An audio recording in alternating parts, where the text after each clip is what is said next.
John റോബിൻസന്റെ model of economic growth ആണ് നമ്മൾ ഡിസ്കസ് ചെയ്തുകൊണ്ടിരിക്കുന്നത്. അതിൽ ഓപ്പൺ മോഡൽ നമ്മൾ നോക്കി, ഇക്വേഷൻസ് ഒക്കെ കണ്ടു. ഇനി നമ്മൾ ക്ലോസ്ഡ് മോഡലാണ് ഇനി ഡിസ്കസ് ചെയ്യാൻ പോകുന്നത്.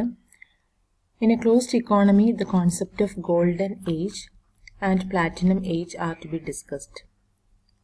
In simple words, golden age is a situation of smooth, steady growth with full employment, arising out of the equality of desired and possible rate of accumulation, has been designated by Mrs. John Robinson as the golden age equilibrium. അപ്പോൾ ഈ ഒരു closed ഇക്കോണമിയിൽ രണ്ട് concepts ആണ് മെയിനായിട്ട് പറയുന്നത്, golden ഏജും platinum ഏജും. അപ്പോൾ എന്താണ് golden age situation അല്ലെങ്കിൽ ഗോൾഡൻ ഏജ് ഇക്വിലിബ്രിയം? നമ്മൾ കഴിഞ്ഞ വീഡിയോയിൽ ജസ്റ്റ് ഒന്ന് അത് സ്റ്റാർട്ട് ചെയ്തായിരുന്നു. അപ്പോൾ നമുക്ക് എന്താണ് ആ ഗോൾഡൻ ഏജ് ഇക്വിലിബ്രിയം എന്നുള്ളത് നോക്കാം. ഗോൾഡൻ ഏജ് എന്ന് പറയുന്ന സിറ്റുവേഷനിൽ ഗ്രോത്ത് റേറ്റ് സ്മൂത്ത് ആയിരിക്കും, അതുപോലെ തന്നെ സ്റ്റഡി ഗ്രോത്ത് റേറ്റ് ആയിരിക്കും വിത്ത് ഫുൾ എംപ്ലോയ്മെൻറ്റ്. അപ്പോൾ ആ ഒരു ഗ്രോത്ത് റേറ്റ്, സ്റ്റഡി ഗ്രോത്ത് റേറ്റുള്ള പീരീഡിൻ്റെ ഇക്വാലിറ്റി എന്ന് പറയുന്നത് ഡിസയേർഡ് റേറ്റ് ഓഫ് അക്യുമുലേഷനും പോസിബിൾ റേറ്റ് ഓഫ് ക്യാപിറ്റൽ അക്യുമുലേഷനും ഈക്വൽ ആയിരിക്കും. Golden age is a situation of smooth steady growth with full employment arising out of എങ്ങനെയാണ് ഗോൾഡൻ ഏജ് സിറ്റുവേഷൻ അല്ലെങ്കിൽ ആ ഒരു സ്റ്റഡി ഗ്രോത്ത് റേറ്റ് അറ്റൈൻ ചെയ്യാൻ പറ്റുന്നത്? Desired rate of capital accumulation and possible rate of capital accumulation are equal. ഇതിനെയാണ് Joan Robinson golden age equilibrium എന്ന് പറഞ്ഞ് അദ്ദേഹത്തിൻ്റെ ഒരു വ്യൂവിൽ ഗോൾഡൻ ഏജ് ഇക്വിലിബ്രിയം എന്ന് പറഞ്ഞ സിറ്റുവേഷൻ ഇതാണ്. However, if an increase in labor supply is not accompanied by proportionate increase in capital supply, then it will cause unemployment in the economy. To achieve full employment of labor, the growth rate of population must be equal to growth rate of capital. നമുക്കറിയാം, full employment attain ചെയ്യണമെങ്കിൽ population ഗ്രോത്തും അതുപോലെ തന്നെ capital ഗ്രോത്തും equal ആയിരിക്കണം, അല്ലെങ്കിൽ അത് ഒരു അൺഎംപ്ലോയ്മെന്റ് സിറ്റുവേഷൻ ക്രിയേറ്റ് ചെയ്യപ്പെടും. അപ്പോൾ നമുക്ക് ഈ ഒരു ഫുൾ എംപ്ലോയ്മെന്റ് സിറ്റുവേഷൻ കാണിക്കാനായിട്ട് growth rate of population equal growth rate of capital, ഈ ഒരു ഫുൾ എംപ്ലോയ്മെന്റിലെ നമുക്ക് ഗോൾഡൻ ഏജ് ഇക്വിലിബ്രിയം എന്ന് പറയുന്ന പൊസിഷൻ അറ്റൈൻ ചെയ്യാനായിട്ട് സാധിക്കുള്ളൂ. Okay, desired rate of capital അക്യുമുലേഷനും പോസിബിൾ റേറ്റ് ഓഫ് ക്യാപിറ്റൽ അക്യുമുലേഷനും ഈക്വൽ ആവണമല്ലോ ഗോൾഡൻ ഏജ് ആണെങ്കിൽ. അപ്പോൾ ആ ഒരു golden age equilibrium with full employment ആണ് ഈ ഒരു ഗ്രോത്ത് റേറ്റ് അറ്റൈൻ ചെയ്യാനായിട്ട് സാധിക്കുള്ളൂ. ഫുൾ എംപ്ലോയ്മെന്റ് വരണമെങ്കിൽ പോപ്പുലേഷൻ ഗ്രോത്തും അതുപോലെ തന്നെ ക്യാപിറ്റൽ ഗ്രോത്തും ഈക്വൽ ആയിരിക്കണം. Delta N by N equal delta K by K. When the rate of growth of labor and capital are equal to each other, then there is full utilization of capital in the economy, such as which on is called golden age. The existence of golden age is the indicator of full employment level. അപ്പോൾ ഒരു golden age എന്ന് പറഞ്ഞു കഴിഞ്ഞാൽ ഒരു full employment level maintain ചെയ്തുകൊണ്ട് population growth, അതായത് growth of ലേബറും growth of ക്യാപിറ്റലും ഈക്വൽ ആവുന്ന പോയിന്റാണ് golden age. The concept of golden age implies that നമുക്ക് ഇതൊരു ഹാരോഡോമർ മോഡലുമായിട്ട് കണക്ട് ചെയ്ത് പറയുകയാണെങ്കിൽ, ഹാരോഡിൻ്റെ മോഡലുമായിട്ട് കണക്ട് ചെയ്ത് പറയുകയാണെങ്കിൽ ഈ ഒരു ഗോൾഡൻ ഏജ് എന്ന് പറയുന്ന ആ ഒരു പോയിന്റിലാണ്, ആ ഒരു equilibrium പൊസിഷനിലാണ് there must be an equality in actual, warranted and natural growth rate. In short, Ms. John Robinson words, when technical progress is neutral and proceeding steady without any change in the time pattern of production, the competitive mechanism works freely. Population grows at a steady rate and accumulation goes on fast enough to supply productive capacity for all available labor. The rate of profit tends to be constant and the level of real wage rises with output per head. Then there is no internal contradiction in the system. We may describe this condition as a golden age. This is explained with the help of diagram. അപ്പോൾ നിങ്ങളതിൽ മനസ്സിലാക്കി വെക്കാനുള്ളത് golden സിറ്റുവേഷൻ്റെ importance ആണ്. എന്താണ് golden situation, ഏതൊരു കണ്ടീഷനിലാണ് അത് equilibrium position അല്ലെങ്കിൽ equality maintain ചെയ്യുന്നത്, what is the connection between Harrod model and this Joan Robinson model. നമ്മൾ പറഞ്ഞു ആ steady growth rate golden age എന്ന് പറയുന്ന കോൺസെപ്റ്റിൽ there must be an equality in actual, warranted and natural growth rate. Then നമുക്ക് ഡയഗ്രത്തിൻ്റെ golden age എന്ന് പറഞ്ഞ ഡയഗ്രം എക്സ്പ്ലനേഷനിലേക്ക് പോവാം. ഡയഗ്രം വരയ്ക്കാം. നമുക്ക് എക്സ് ആക്സിസിൽ ക്യാപിറ്റൽ ലേബർ റേഷ്യോ മാർക്ക് ചെയ്യാം. ക്യാപിറ്റൽ ലേബർ റേഷ്യോ ആണ് എക്സ് ആക്സിസിൽ, അതുപോലെ തന്നെ വേജ് റേറ്റ് ഓഫ് ലേബർ ആണ് Y axis. Wage rate of labour ആണ് വൈ ബൈ എൻ എന്ന് പറഞ്ഞ് കൊടുത്തിരിക്കുന്നത്. വേജ് റേറ്റ് ഓഫ് ലേബർ ആണ് Y axis, Y by N, and the growth rate of labour on negative side of X axis. അപ്പോൾ ഇതിൽ നമുക്കിവിടെ X ആക്സിസിൻ്റെ negative സൈഡും കൂടെ നമ്മൾ വരച്ചിട്ടുണ്ട്. അവിടെ മാർക്ക് ചെയ്തിരിക്കുന്നത് ഗ്രോത്ത് റേറ്റ് ഓഫ് ലേബർ ആണ്. ഓക്കെ, അപ്പോൾ എക്സ് ആക്സിസ് എന്നാണ് പറഞ്ഞു capital labour ratio, then wage rate of labour എന്ന് പറയുന്നതാണ് y/n, y ആക്സിസ്. എക്സ് ആക്സിസിൻ്റെ നെഗറ്റീവ് പോർഷൻ എക്സ്റ്റെൻഡ് ചെയ്ത് വരച്ചിട്ടുണ്ട്, അതാണ് ഗ്രോത്ത് റേറ്റ് ഓഫ് ലേബർ. അതാണ് നമുക്കിവിടെ മാർക്ക് ചെയ്തിരിക്കുന്നത്, n എന്ന് പറഞ്ഞ് മാർക്ക് ചെയ്തിരിക്കുന്നത്. The production function is represented by OP. Production function represent ചെയ്യാനായിട്ടാണ് ഇവിടെ OP എന്ന് പറഞ്ഞ് നമ്മൾ കർവ് വരച്ചു. Each point on this curve shows the proportion in which capital and labor are combined to produce a particular level of output. ഓരോ പോയിന്റും present ചെയ്യുന്നത് capital labour combination how to produce particular level of output. അതാണ് നമ്മൾ ഈ ഒരു പോയിന്റിൽ ഈ OP എന്ന് പറയുന്ന പ്രൊഡക്ഷൻ കർവിൽ കാണിക്കുന്നത്. ദെൻ ടാൻജന്റ് NT എന്ന് പറഞ്ഞിട്ടൊരു ടാൻജന്റ് കർവ് വരച്ചിട്ടുണ്ട്. ഇതാ ഇവിടെ നിന്ന് സ്റ്റാർട്ട് ചെയ്ത് നമ്മുടെ എക്സ് ആക്സിസിൻ്റെ മൈനസ് ക്വാഡ്രന്റിൽ നിന്ന് സ്റ്റാർട്ട് ചെയ്തിട്ടുള്ള ഒരു NT എന്ന് പറയുന്ന ടാൻജന്റ് കർവാണ് അവിടെ വരച്ചിരിക്കുന്നത്. NT ടച്ചസ് ദ കർവ് OPയിൽ ടച്ച് ചെയ്യുന്ന പോയിന്റ് നമ്മൾ A എന്ന് പറഞ്ഞ് മാർക്ക് ചെയ്തു. ആൻഡ് ഇന്റർസെക്ട് y ആക്സിസിൽ ഇന്റർസെക്ട് ചെയ്ത പോയിന്റ് നോക്കാം. y ആക്സിസിൽ ഇന്റർസെക്ട് ചെയ്ത പോയിന്റ് ആണ് W. At point A capital labour ratio is OC. A എന്ന് പറയുന്ന പോയിന്റിൽ ക്യാപിറ്റൽ ലേബർ റേഷ്യോ ആണ് OC. The productivity of labor is OD. ലേബറിൻ്റെ പ്രൊഡക്ടിവിറ്റി കാണിക്കുന്നതാണ് ഇവിടെ. അപ്പോൾ ലേബർ പ്രൊഡക്ടിവിറ്റി എന്ന് പറയുന്നത് OD ആണ്. Out of which OW is the wage rate. Wage rate എത്രയാണെന്ന് പറഞ്ഞു? OW. അതായത് നമുക്കിവിടെ ഈ ടാൻജൻസി വരച്ചത് ഈ ഒരു y ആക്സിസിൽ ടച്ച് ചെയ്യുന്ന പോയിന്റിലാണ് നമ്മൾ വേജ് മാർക്ക് ചെയ്തത്. OW എന്ന് പറയുന്നത് പ്രൊഡക്ടിവിറ്റി ഓഫ് ലേബർ ആണ്. OW പ്രൊഡക്ടിവിറ്റി ആണ്, അയാളുടെ വേജ് എന്ന് പറയുന്നത് OW ആണ്.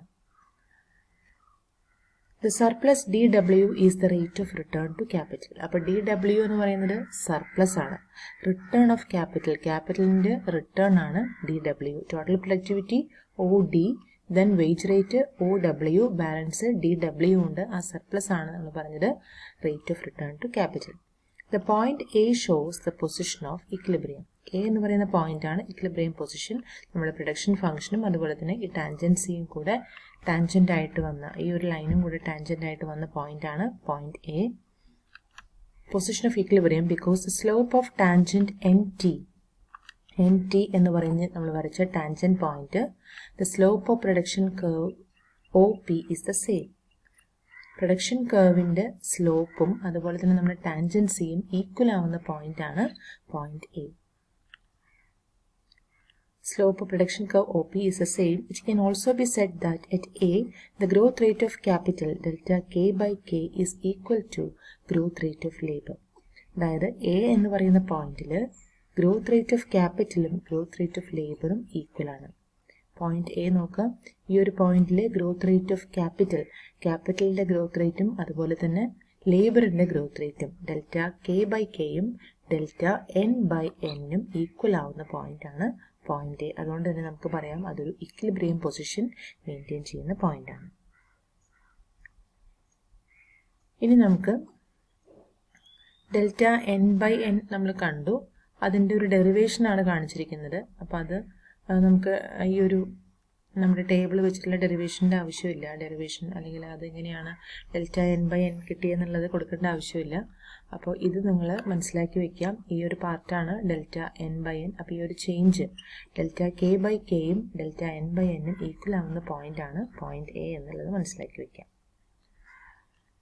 ഇനി നമുക്ക് രണ്ട് ഡിസ്ഇക്വിലിബ്രിയം കണ്ടീഷൻസ് നോക്കണം. ഇക്വിലിബ്രിയം കണ്ടീഷൻ നമ്മൾ കണ്ടു. ഡെൽറ്റ N by Nയും ഡെൽറ്റ K by Kയും ഈക്വൽ ആണെന്ന് പറഞ്ഞു. ഇനി ഡിസ്ഇക്വിലിബ്രിയം കണ്ടീഷൻസ് ആണ് നമ്മൾ നോക്കുന്നത്. നമുക്ക് ഫസ്റ്റ് പോസിബിലിറ്റി നോക്കാം. First possibility delta N by N greater than delta K by K ആണ്. Second possibility delta K by K greater than delta N by N ആണ് കേട്ടോ. Delta N by N. Okay, മാറിപ്പോയതാണ്. അപ്പോൾ first possibility delta N by N greater than delta K by K നോക്കാം. It shows that the growth rate of population is greater than the growth rate of capital. അപ്പോൾ growth rate of population ആണ് growth rate of ക്യാപിറ്റലിനേക്കാളും കൂടുതൽ അല്ലേ. Delta N ആണ്, N by N ഈ ഒരു സൈഡാണ് കൂടുതൽ. This type of situation occurs in മെയിനായിട്ടും ഇത് ഇങ്ങനൊരു സിറ്റുവേഷൻ നമുക്ക് കാണാൻ പറ്റുന്ന അണ്ടർ ഡെവലപ്ഡ് കൺട്രീസിലാണ്. അപ്പോൾ അണ്ടർ ഡെവലപ്ഡ് കൺട്രീസിൽ നമുക്ക് അറിയാം സപ്ലൈ ഓഫ് ലേബർ എക്സസ് ആയിരിക്കും. ഡെൽറ്റ എൻ ബൈ എൻ എന്ന് പറയുമ്പോൾ സപ്ലൈ ഓഫ് ലേബർ എക്സസ് ആണ്.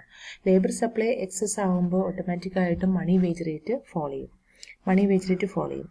പ്രൈസ് റിമെയിൻസ് കോൺസ്റ്റന്റ് ആണ്. പ്രൈസ് കോൺസ്റ്റന്റ് ആണ് നമ്മൾ അസ്യൂം ചെയ്തിട്ടുണ്ട്. അതുകൊണ്ട് തന്നെ മണി വേജ് റേറ്റ് ഡിപ്രസ് ചെയ്യുമ്പോൾ റിയൽ വേജ് റേറ്റും ഫോളോ ചെയ്യും. Then real wage rate follow ചെയ്യുമ്പോൾ it will increase the level of profit. Real wage rate കുറയുമ്പോൾ നമുക്കറിയാം വേജ് കുറവാണെങ്കിൽ ആ ലേബറിനെ അബ്സോർബ് ചെയ്യുന്ന ക്യാപിറ്റലിസ്റ്റിനെ സംബന്ധിച്ച് വേജ് കുറവാണെങ്കിൽ പ്രോഫിറ്റ് ഇൻക്രീസ് ചെയ്യും. അയാളുടെ പ്രോഫിറ്റ് ഇൻക്രീസ് ചെയ്യും. അത് ഗ്രോത്ത് ഓഫ് ക്യാപിറ്റൽ സ്റ്റിമുലേറ്റ് ചെയ്യും. The increase in the growth rate is unable to fulfill the labor supply of population when the parity between two growth rates are restored and the economy would be on golden age. അപ്പോൾ അങ്ങനെ ഒരു കണ്ടീഷനിൽ നിന്ന് വീണ്ടും ഒരു golden ഏജിലേക്ക് എത്താനായിട്ട് കുറച്ച് അഡ്ജസ്റ്റ്മെൻറ്റുകൾ വേണം. അപ്പോൾ നമ്മൾ മനസ്സിലാക്കി വയ്ക്കുക, ഫസ്റ്റ് പോസിബിലിറ്റി ഓഫ് ഡിസിക്ലിബ്രിയം എന്ന് പറയുന്നത് delta N by N greater than delta K by K ആണ്. ആ ഒരു പൊസിഷൻ അല്ലെങ്കിൽ ആ ഒരു പോസിബിലിറ്റിയുടെ എന്താണ് ആ പോസിബിലിറ്റിയുടെ ഫീച്ചർ എന്ന് മാത്രം മനസ്സിലാക്കി വയ്ക്കുക. Growth rate of population is greater than the growth rate of capital. This type of situation occurs in under developed countries. പിന്നെ അതിൽ എഴുതേണ്ടത് the excess of labor supply would depress the money wage rate. If the price remains constant, the real wage would fall. അത്രയും കാര്യങ്ങൾ അവിടെ മനസ്സിലാക്കി വയ്ക്കാം. Next നമുക്ക് അടുത്ത കണ്ടീഷനും കൂടെ നോക്കണം. സെക്കൻഡ് കണ്ടീഷൻ എന്ന് പറയുന്നത്, സെക്കൻഡ് പോസിബിലിറ്റി ഓഫ് ഡിസിക്ലിബ്രിയം എന്ന് പറയുന്നത് delta N by N less than delta K by K, അല്ലെങ്കിൽ നമുക്ക് പറയാം delta K by K greater than delta N by N എന്ന് പറയാം. നമുക്കിവിടെ delta N by N less than delta K by K എന്ന് എങ്ങനെ എഴുതിയാലും കുഴപ്പമില്ല. Under the situation the growth rate of population, ഈ ഒരു സിറ്റുവേഷനിൽ എങ്ങനെയാണ് growth rate of population less ആണ് അല്ലേ, growth rate of population less than compared to growth rate of capital. Growth rate of ക്യാപിറ്റലാണ് കൂടുതലായിട്ട് വന്നിരിക്കുന്നത്. ഈ ഒരു situation growth rate of capital കൂടുതലായിട്ട് വരുന്നത് എവിടെയാണ്, ഡെവലപ്ഡ് കൺട്രീസിലാണ്. അപ്പോൾ possibility of advanced countries returning to the path of golden age equilibrium is greater than that of under developed economies. അപ്പോൾ ഒരു അഡ്വാൻസ്ഡ് ഇക്കോണമി ആണെങ്കിൽ ഗോൾഡൻ ഏജ് ഇക്വിലിബ്രിയംസ് കണ്ടീഷനിലേക്ക് വരാനുള്ള ചാൻസ് കുറച്ചും കൂടെ ഒരു അണ്ടർ ഡെവലപ്ഡ് ഇക്കോണമിയേക്കാൾ കൂടുതലാണ് എന്നുള്ളതാണ് നമ്മളിവിടെ കാണുന്നത്. അപ്പോൾ നമുക്ക് ഈ രണ്ട് പോസിബിലിറ്റീസും നോക്കണം. ഡിസിക്ലിബ്രിയം പോസിബിലിറ്റീസ് ജസ്റ്റ് എന്താണെന്നും കണ്ടീഷൻസ് എന്താണെന്ന് നോക്കുക. അതിൽ വരുന്ന സിറ്റുവേഷൻ എങ്ങനെയാണ്, ഗ്രോത്ത് റേറ്റ് ഓഫ് പോപ്പുലേഷനും ക്യാപിറ്റലും വെച്ച്, ഗ്രോത്ത് റേറ്റ് ഓഫ് ക്യാപിറ്റലും വെച്ച് ഒരു കമ്പാരിസൺ അവിടെ കൊടുക്കുക. ഓക്കെ, അപ്പോൾ അത്യാവശ്യം കാര്യങ്ങൾ നിങ്ങൾക്ക് ക്ലിയർ ആയി കാണും. നമ്മൾ ഒരു മോഡൽ, ക്ലോസ്ഡ് മോഡലാണ് കണ്ടത്. അപ്പോൾ അതിൽ ഒരു ഇക്വേഷൻ ഡെൽറ്റ എൻ ബൈ എന്നും ഡെൽറ്റ കെ ബൈ കെയും ഈക്വലൈസ് ചെയ്യുന്നതായിട്ടുള്ളൊരു പോയിന്റ് കണ്ടു. അതുപോലെ തന്നെ നമുക്കൊരു ഡയഗ്രാം നമ്മൾ എക്സ്പ്ലെയിൻ ചെയ്തു. അതിൻ്റെ കൂടെ നമുക്ക് ഈ ഒരു ഡെറിവേഷൻ ഇവിടെ നമുക്ക് delta N by N form ചെയ്യുന്നത് കാണിക്കേണ്ട ആവശ്യമില്ല. നമുക്ക് ഈ ഒരു ഡിസിക്ലിബ്രിയം കണ്ടീഷൻസ് രണ്ടെണ്ണം ജസ്റ്റ് എന്താണെന്നുള്ള കണ്ടീഷനും അതുപോലെ തന്നെ ഇവിടെ ചേഞ്ച് വരുത്തണേ delta K by K greater than delta N by N എന്നാക്കണം. ഓക്കെ, അപ്പോൾ അങ്ങനെയുള്ള കാര്യങ്ങൾ നോക്കാം. ഇനി നമുക്ക് നെക്സ്റ്റ് വീഡിയോയിൽ ഇതിൻ്റെ കുറച്ചും കൂടെ ഡീറ്റെയിൽസും കൂടെ നമുക്ക് നോക്കാനുണ്ട്. അതിൻ്റെ എല്ലാത്തിൻ്റെയും ലിങ്കുകൾ ഓരോ വീഡിയോൻ്റെ താഴെ അതുമായിട്ട് റിലേറ്റഡ് ആയിട്ടുള്ള വീഡിയോസിൻ്റെ ലിങ്ക് താഴെ കൊടുക്കുന്നതായിരിക്കും. Okay, thank you.